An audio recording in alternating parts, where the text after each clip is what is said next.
Hi, I'm Tone Lanzillo, and welcome to Climate-Duluth. Today, it's my pleasure to have two guests with me, Phil Fitzpatrick and John Herold, who I met through some recent poetry readings here in Duluth. And welcome, guys. It's great to have you here today. Good to be here, Tone. Yeah, it really is a pleasure. Just have some questions to start the conversation. And yeah, I'd like to start with how each of you got interested or started in poetry, you know, writing poetry and becoming a poet. Yeah. Well, the first poem I wrote was when I was in college and totally frustrated with school busing issues Really? back then. And so it was just something was on my mind, something I needed to get off my chest, but do it in a way that other people might be interested in. Wow, okay. So it was, I had never written poetry before, but that was my first shot at it. Oh, wow. And when you wrote it, who did you share it with? Was it just My verbal? roommate, and he ran down the hallway yelling, "My roommate's a poet, my roommate's a poet." Really? So that was encouraging. Wow. That is cool. And for you, Phil, where did you start? I've been writing poetry since high school, in fits and starts, mostly because I'm not that much of a talker. And I Okay. find that I have things to say, and I use poetry as a way of saying what I can't really say, you know, in normal conversation. Right. Wow. And it's been a pleasure to be able to be more and more productive as I get older. And I came out with a book last fall about Hawk Ridge, and that was a real feeling of accomplishment. And who knows what's next? You know what I heard about that book, for someone like myself, is are we able to find copies of that around town? Or? Oh yeah, there are copies on my front porch, as a matter of fact. I'll have to But get one. Okay. Zenith Bookstore has copies, and yeah, Hawk Ridge has copies. Okay. So. I'd like to add something to something Sure. that Phil was saying. I think most poets, and maybe this is true with any of the arts, is that there's a lot of chattering that goes on in the head. And there's a need to distill it, a need to express it, get it out, and that chatter starts to calm down then afterwards. Right. And I think that's motivated a lot of people to write poetry about the climate issues, because Right. you know, like, it's a need to share your feelings with other people, and hopefully you get some satisfaction knowing that you're not the only one in despair. You know what, as a musician and piano player, I would agree with you.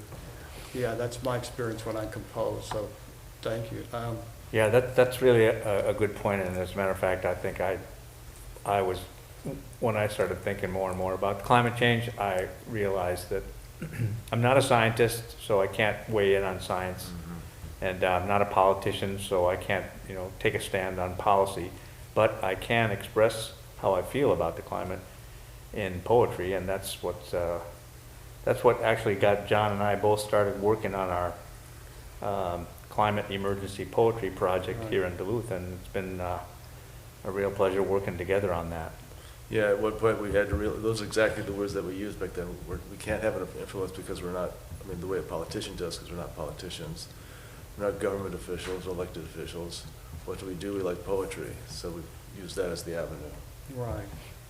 Actually, before I go to the next question, can you tell us about, because you guys did do 2 events in West Duluth, would you want to share a little bit about those experiences, what you all did? And Oh, sure, yeah. We had all set, we were going to have a big poetry reading over at Wissow's Concert Cafe in March 14th. I remember the day, and I'm sure John does too. We've been planning it for almost a year, and we had a lot of very willing participants, poets from the area, musicians from the area, and also some climate specialists, including yourself.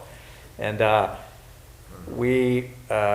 then COVID came and things started closing down. We realized that we really couldn't pull it off. So we postponed it, and then we fired it back up again. What was the name of the events? You called them micro sessions or micro events or what?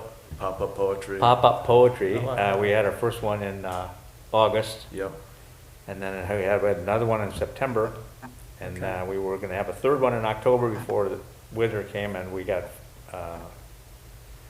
the spike in COVID started happening, and then it got cold, so we had to postpone that one. Right.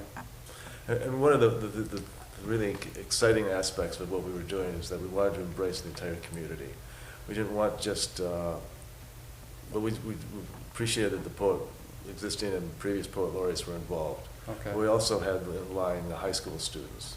We wanted more than one generation, and we had 18 poets lined up, Right. and local musicians as well. So it was, Yeah. that was a real exciting.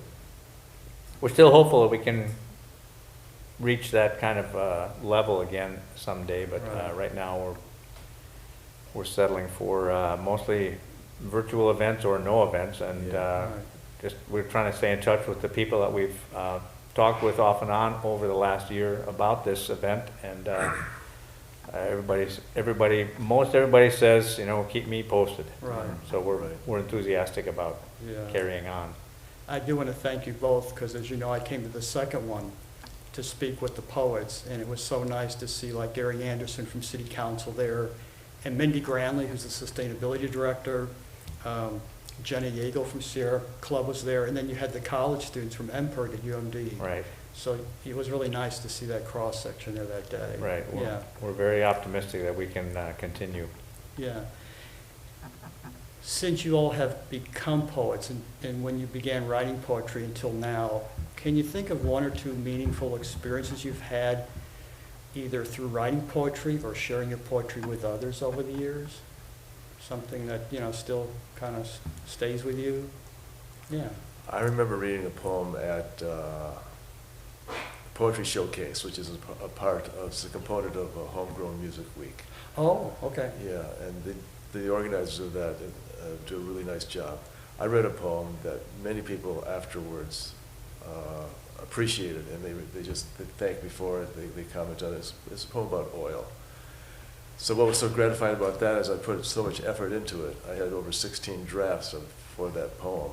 Wow. And you're working on it, you want to communicate something, and you want it to be something that's not shallow, something that adds to their experience of listening to a poem. Right. That was gratifying. Wow. Wow, okay. My, in addition to the Hawk Ridge book, which was a very memorable experience, both, in the writing of it and in meeting people up at Hawk Ridge, I look back at the poem I wrote called Guns. This was after Sandy Hook, and I had to say something, and it turns out I wrote basically a poetic autobiography about my career with guns. I've never owned a gun, but I've had a lot of experiences with guns. And so I read the poem up at in Hibbing at the Dillon Days celebration back in 2006, and won first place in the poetry contest with it, and it's been kind of a benchmark for me ever since. Cool. Wow. Since we're here talking about climate change and environmental justice and related issues, when or why did you decide to begin writing poetry about the environment or climate change for both of you? When did that begin? Well, I actually have the first poem I wrote about climate change right here. Oh, okay. This is kind of, this is sort of how I felt about where we're stuck. It's called That Was Then. It used to be called A Whole New Ball Game, but I wanted to avoid cliches. Okay. That was then. The facts stack up like cordwood, but they're fewer than the errors made in the long haul from innocence. Now we are charged with undoing what we have done, and undoing what we have done still does.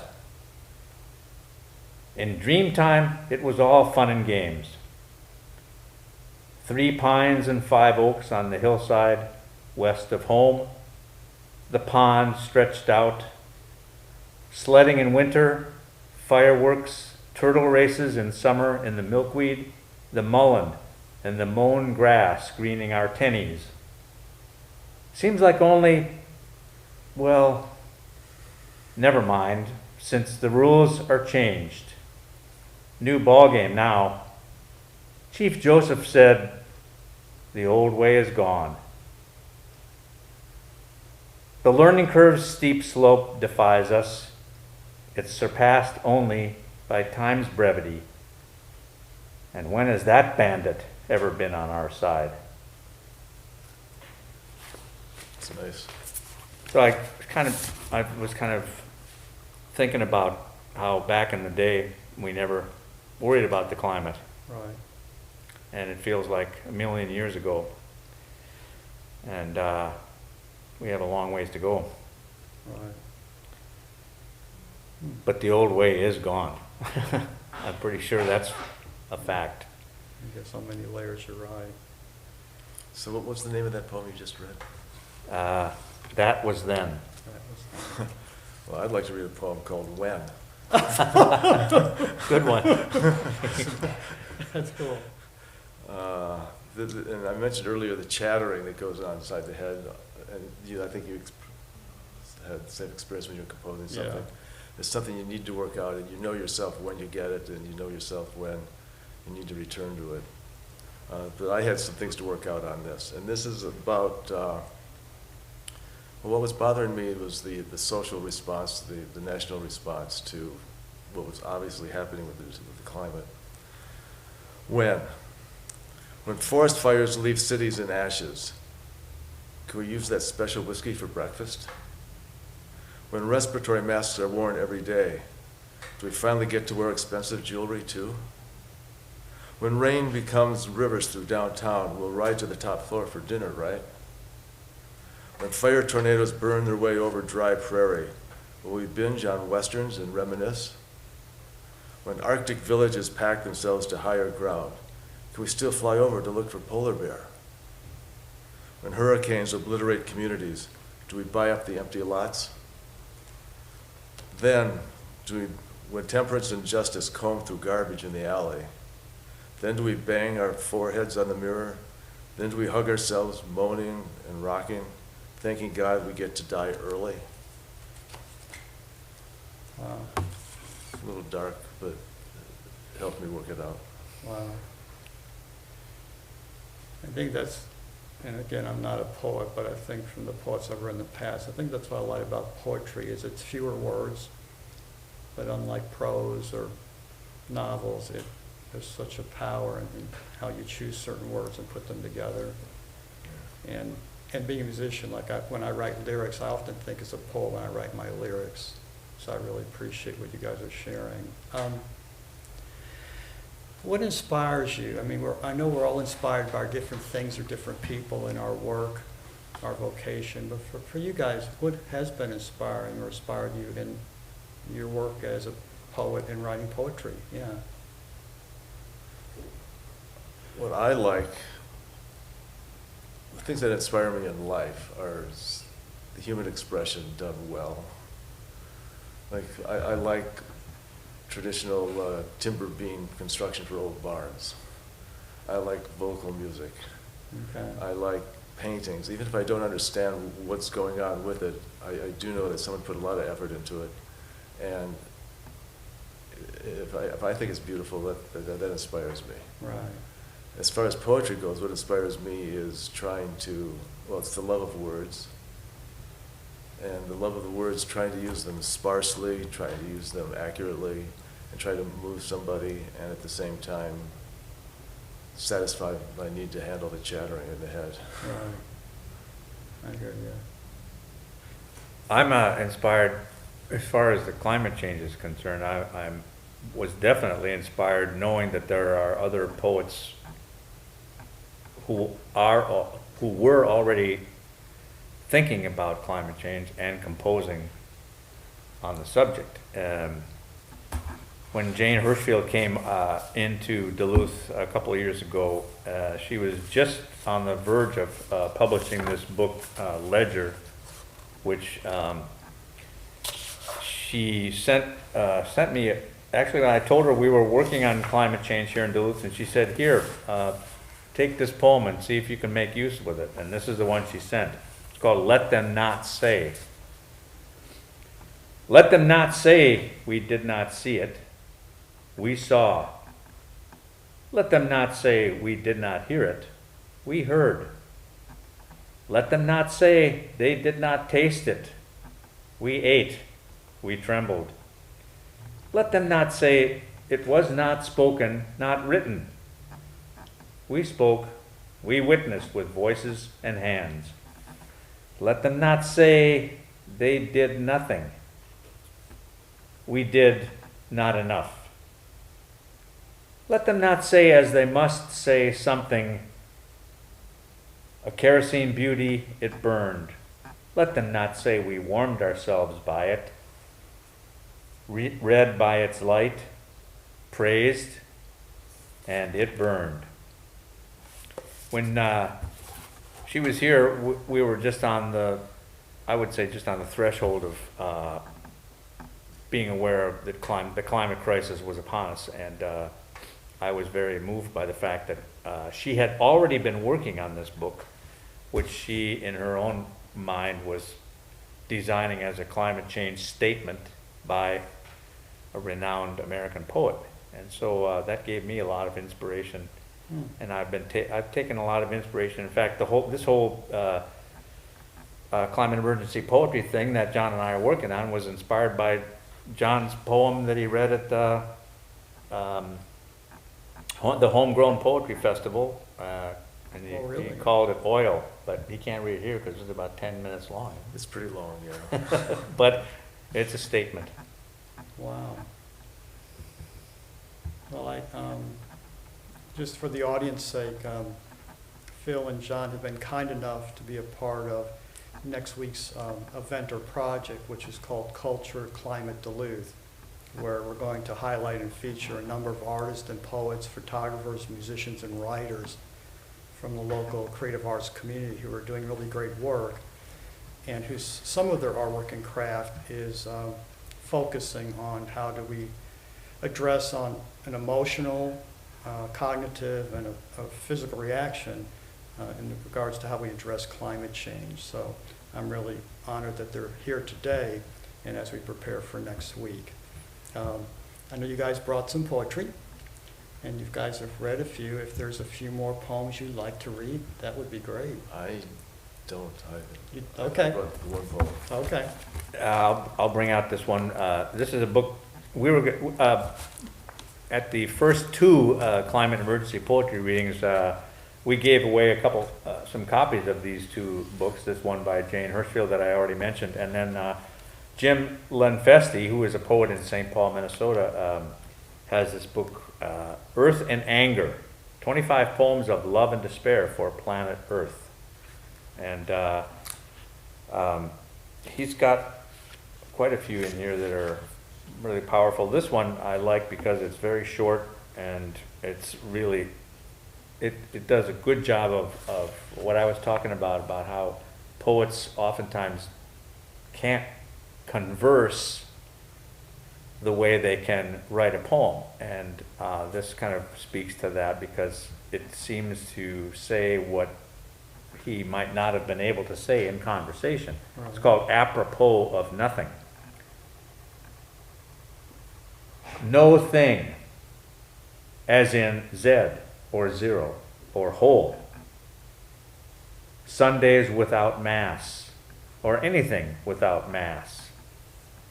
As a bird rattling its cage for no reason, or a squirrel chattering at nothing, or a dog picking up his ears as in a dream, or a ship gliding through the Arctic where there used to be ice once, where there used to be something. And this grabbed my attention because, you know, in my need to see immediate information about climate change, I'm thinking, where is it, where is it, where is it? All of a sudden, the last image of the ice melting and where there used to be something is just kind of like hits you over the head with the strength of its meaning. Right. Let me ask this.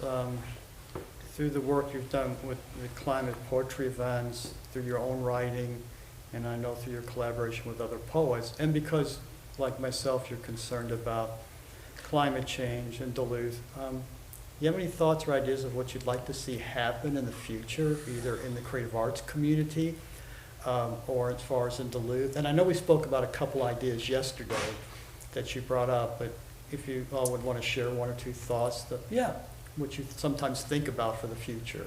Yeah. Well, taking off that idea that Phil and I had for climate emergency poetry that was scheduled for March of last spring. Right. Even leading up to that, my vision was having something like that around different areas of Duluth. We didn't want people to think that this type of movement, this type of adventure is only for this section of Duluth, because there's so much polarization in Duluth already. Right. And so I would love to have different poets, like it'd be great to have a poetry reading at ACO, Okay. Teatro, Okay. maybe at the Marshall School, Wusos, and there are many other venues throughout the length of Duluth. Right. And have as many members of the Duluth community represented as possible with local music. You know, that's a really good suggestion, because I know in my work with climate change, when I go to meetings, it's predominantly a white group when I meet with environmentalists, and there has been that conversation, how to engage and embrace the Native American community, the Afro-American, just all the other minority groups. So I think that is a great idea. I think it's probably going to be discussed more in the future, but yeah. John and I were both educators once upon a time, and I was thinking that I feel pretty strongly that we're going to have to include climate change, or just the subject of climate, in secondary school curricula. Okay. Because otherwise, the generation that is now attending school, they're going to be faced with this problem even more critically than we are.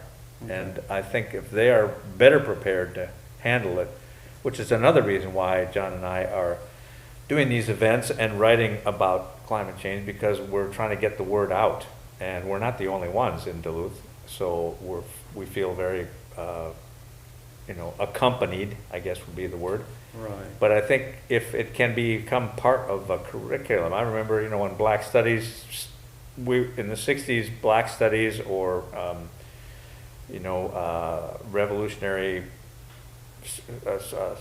civil rights were becoming part of the curriculum. And now we have to do the same thing with climate change. Yeah. I remember when I was teaching high school, I was trying to do that. I was trying to get other teachers involved, and I wanted to create a